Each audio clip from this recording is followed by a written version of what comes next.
ৰাতি কাষৰীয়া ফুলবাৰীত যোৱা নিশা 12 বছৰ অনুৰ্ধৰ এছাম শিশুৰ সাৱলীল ভাওনা অভিনয় নুমলী বাবাৰ নাইৰ শইকীয়া ৰিপৰ্ট ইউনিভাৰ্চিটি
পৰিচালনা কৰিছিলোঁ শিশুসকলক আমি উলিয়াই নিয়াৰ প্ৰচেষ্টা কৰিছোঁ আৰু যিহেতু এতিয়া ভাওনা শিশুসকলক আমি উলিয়াই নিয়াৰ চেষ্টা কৰিছোঁ আৰু আগলৈও উলিয়াই নিবলৈ চেষ্টা কৰিম আৰু যিহেতু এইটো পদক্ষেপ আমি লৈছোঁ আৰু প্ৰতি বছৰে বছৰে আমি গৰম বন্ধ মাহত এইটো পদক্ষেপ ল'বলৈ আগবাঢ়িছোঁ।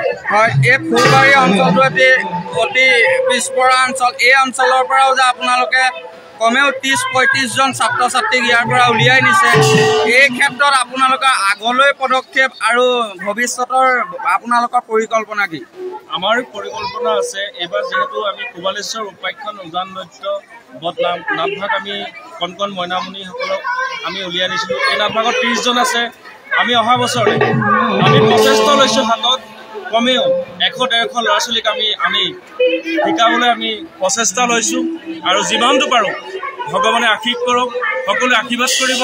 আমি যিমান পাৰোঁ কণ শিশুসকলক আমি উলিয়াই নিবলৈ চেষ্টা কৰিম।